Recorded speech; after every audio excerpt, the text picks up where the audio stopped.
ઓમ ગણેશ હર હર મહાદેવ. હવે આજે પાછો એક બીજા સરસ મજાના વિષય સાથે સત્સંગ આપણે કરવાના છે અને એ વિષય શું છે તો શિવલિંગીના બીજ આવે છે. કદાચ તમે શ્રવણ કર્યું હશે અને આ બહુ જ મહત્ત્વપૂર્ણ છે.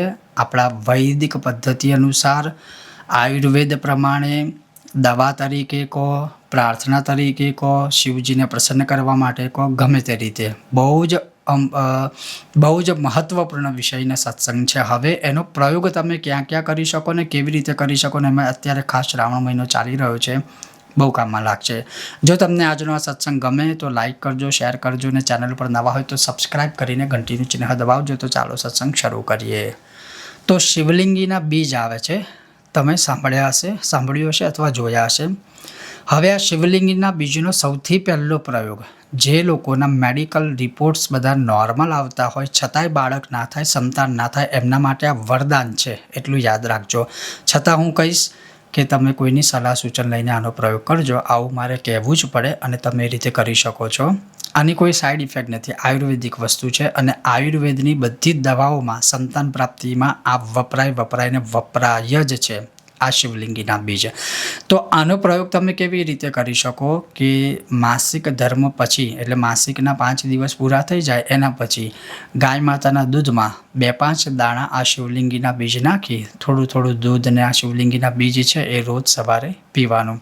કદાચ કોઈને દૂધની એલર્જી કે એવું કંઈ હોય તો તમે પાણી સાથે પણ આ લઈ શકો છો સવારે ખાલી પેટે, અને આ પીધા પછી લગભગ અડધો કલાક સુધી કંઈ ખાશો પીશો નહીં. અને જ્યારે તમે આ પીવો ત્યારે નમઃ શિવાય મનમાં એનું સ્મરણ કરતા રહેજો. આ પહેલો પ્રયોગ આ છે. એ જ રીતે આ જ શિવલિંગીના બીજ ગાયના દૂધમાં 5 કે 11 દાણા પધરાવી નમઃ શિવાય બોલી અને શિવજી ઉપર ચડાવજો. રોજ ચડાવો, સૌથી ઉત્તમ છે. રોજ ના ચડાવાય તો સોમવાર, બુધવાર ને શનિવાર ચડાવજો, ને એ ના થાય તો સોમવાર તો અવશ્ય ચડાવજો અને સેમ નમઃ શિવાય બોલીને. હવે બીજું એક વસ્તુ કે શિવલિંગીના બીજ જે મેં ગળવાનું કે ખાવાનું કીધું તમને પાણી કે દૂધ સાથે, એ પુરુષ ને સ્ત્રી બંને કરી શકે છે. એવું નથી કે ખાલી સ્ત્રી માટે છે, બંને માટે છે. એના પછી કોઈને બહુ ખરાબ સપનાઓ આવતા હોય, રાત્રે ઊંઘ ના આવતી હોય તો એ લોકો એક 5, 10 કે 11 દાણાની એક નાનકડી કોથળીમાં એ રાખીને પોતાના ઓશિકા નીચે લઈને સૂઈ જશે તો એનાથી ઘણી રાહત થશે. અને એ જ લોકો દૂધમાં પણ આ શિવલિંગીના બીજ પધરાવી અને નિદ્રા આવે એના માટે, માનસિક શાંતિ મળે એના માટે શિવજી ઉપર નમઃ શિવાય બોલીને ચડાવી શકે છે. એનાથી પણ લાભ થશે. બીજા નંબરમાં આ જ શિવલિંગીના બીજ તમે જળમાં પધરાવી અને શિવજી ઉપર ચડાવો ક્લીમ નમઃ શિવાય બોલીને. એનાથી શત્રુ બાધાઓ બધી શાંત થશે. આ જ શિવલિંગીના બીજ છે. અમાસના દિવસે તમે 108 દાણા, એક દાણો શિવલિંગ ઉપર આમ ચડાવવાનો અને નમઃ શિવાય બોલવાનું. એક દાણો ચડાવો અને નમઃ શિવાય બોલવાનું. પછી એ દાણા પવિત્ર જગ્યા પર વિસર્જિત કરી દેવાના. તો તમે એ રીતે પણ દાણા ચડાવી શકો અને તાંબાના કળશમાં જળ લઈ એમાં 108 દાણા પધરાવી અને 108 વખત થોડું કરીને જળ અભિષેક કરવાનો અને નમઃ શિવાય બોલતા રહેવાનું. આનાથી બહુ જ તમને સરસ અને ઉત્તમ લાભ થશે. ત્રીજા નંબરની અંદર છે કે આ જ શિવલિંગીના બીજનો જો તમે નિત્ય અભિષેક કરશો તો રોગ અને બીમારીઓથી તમે દૂર રહેશો, અથવા તમારાથી રોગ અને બીમારી જે હોય છે બધું દૂર રહેશે.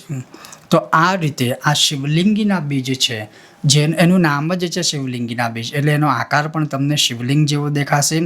અને બીજી રીતે કહું તો તરબૂચના જે બિયા હોય છે લગભગ થોડા દેખાવમાં એ બંને સરખા જ લાગશે. તમે કોઈ પણ કરિયાણાની કે આયુર્વેદિકની દુકાનમાં જશો એટલે તમને આ શિવલિંગીના બીજ અવશ્ય પ્રાપ્ત થશે. હવે આ શાસ્ત્ર પ્રમાણેના બધા પ્રયોગો છે. આયુર્વેદમાં પણ આનું મહત્ત્વ બહુ છે. અને આ જ શિવલિંગીના બીજને અમુક લોકો પુત્રજીવક બીજ પણ કહેતા હોય છે. એટલે ઘણીવાર શું હોય કે તમારે ઓલરેડી દીકરીઓ હોય, પુત્રી હોય અને તમારે પુત્ર પ્રાપ્ત કરવો હોય તો પણ તમે આનો પ્રયોગ કરી શકો છો. અને બસ સંકલ્પ એક રાખવાનો, પુત્ર પ્રાપ્તિ. તમને સંતાન નથી થઈ રહ્યા તો ભગવાન આગળ એક જ સંકલ્પ કરવાનો કે મને સંતાન પ્રાપ્ત થાય. અને હા, વિવાહ માટે પણ આ પ્રયોગ કરી શકો. દર અમાસે, દર પૂનમે દૂધમાં 11 શિવલિંગીના બીજ પધરાવી એક જ સંકલ્પ રાખવાનો કે જલ્દીથી જલ્દી વિવાહ અને લગ્ન થાય. શિવજી ઉપર ચડાવજો, અવશ્ય વિવાહના પણ દ્વાર ખુલી જતા હોય છે. અને બીજો એક વિશેષ પ્રયોગ બતાવીશ હું તમને કર્જ મુક્તિ માટેનો કે 11 દાણા શિવલિંગીના બીજના અને 11 દાણા મસૂરની દાળના આ બે ભેગા કરી ગાય માતાના દૂધમાં પધરાવી તાંબાના કળશમાં કે ચાંદીના કળશમાં અથવા તો પિત્તળના કળશમાં લઈ અને શિવજી ઉપર અર્પણ કરવાનું ને એ સમયે બોલવાનું ઓમ ઋણ મુક્તેશ્વરાય નમઃ. આટલું બોલશો, આ રીતે તમે અભિષેક કરશો તો પણ કર્જ મુક્તિના દ્વાર ખુલી જશે. તો કહેવાનું તાત્પર્ય એ છે કે શિવલિંગીના જે બીજ છે બહુ જ મહત્ત્વના છે અને આનાથી તમને ઉત્તમ અદ્ભુત પ્રકારના લાભ અવશ્ય થશે. આ હતો આજનો સત્સંગ. જો તમને આ સત્સંગ વિશે વિડીયો પસંદ આવે તો લાઇક કરજો, શેર કરજો અને ચેનલ પર નવા હોય તો સબસ્ક્રાઈબ કરજો. ખૂબ જ જલ્દી પાછા મળીશું નવા વિષય વિડીયો સાથે.